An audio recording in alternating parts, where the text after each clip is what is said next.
Whistleblower.com, and I just wanted to tell you, first of all, that I could get out of the house. And I know what it's like to go through a real estate lawsuit. I've seen people in distress, been in distress myself. And it's very, very sad when you got all this proof, the realtor admits to lying, maybe even sends you a letter, whatever.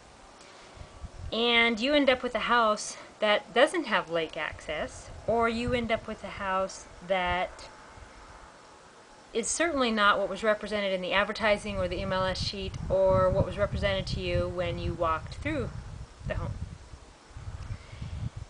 And what do? Really, the sellers ran off with the money and the realtors ran off with the money, and by the time you realize that there's a problem, you got a fight on your hands.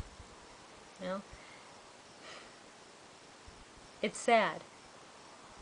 You spend years of your life, can't hardly sleep, you spend all of your money, some people come out of it with no credit, and I really feel for you folks, and I want to change things.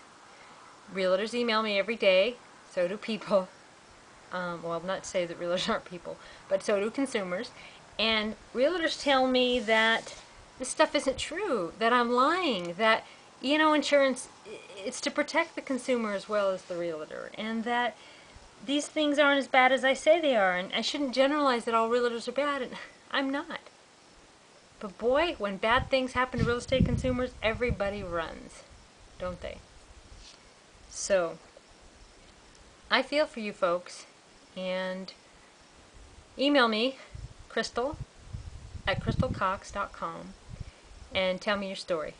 And we'll put it on realtorsucks.com. We got realestatenarc, NARK.com. We have a lot of websites to get your story heard, and what's my goal? I'm not sure what my goal is in the big picture, but I do want you folks to be protected in your real estate transaction, and I think I can do that with educating you one at a time. And my big giant goal would be to get the National Association of Realtors out of real estate. They've become the voice of real estate. They talk to your government and they get laws changed to benefit them. It's not fair, it's not right, but it's what happens. And so I think the National Association should either, one, actually follow the ethics and standards of practice and hold realtors accountable, or get out of real estate. They should not have the kind of clout and power that they do. And they're getting stronger and more powerful and more bullying and pushing harder and harder at the local level, state level, national level. I've seen some pretty scary stuff where I live.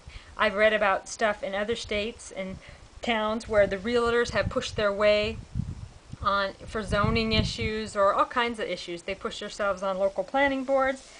And nationally, they get federal laws changed so that realtors have to be used. They are getting more and more mandatory insurance, and they're just pushing their way into your lives. They have billboards, and they have ads, they have TV ads, newspaper ads, saying that they're of a higher standard and that you need to use a realtor, a National Association of Realtors member, because, they're of a higher standard, when it's not true. And new people are joining all the time. So if you got somebody that's bitter about the industry, such as myself, and they quit, who cares, right? Because there's dozens more lining up every day to, I promise to protect the consumer. And I promise that I will not hurt them or lie, and then blah, blah, blah. And you know what? A lot of them mean it.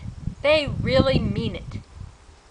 So they quickly find out they're not going to make a whole heck of a lot of money if they follow those ethics, and then quickly find out that as soon as they tell on one of the big shot realtors, well, the National Association of Realtors is like, shh, nothing we can do, just, you're better just to shh.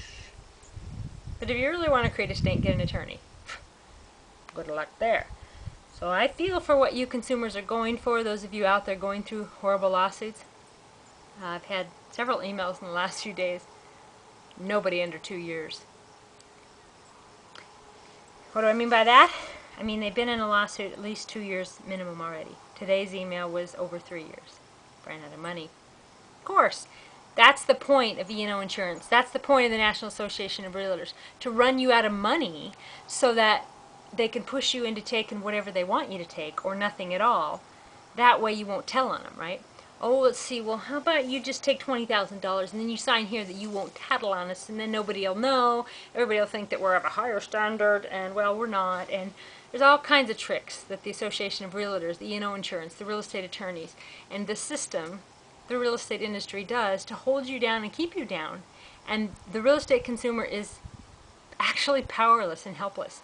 There are no laws in place to protect the real estate consumer that can actually be enforced without fighting for years and sleepless nights and tons of money.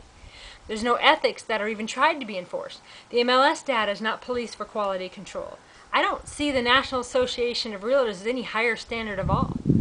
At all. I just see them as billionaires getting more and more money every single day off of you folks. And when I stand up about it, they give me a thrashing.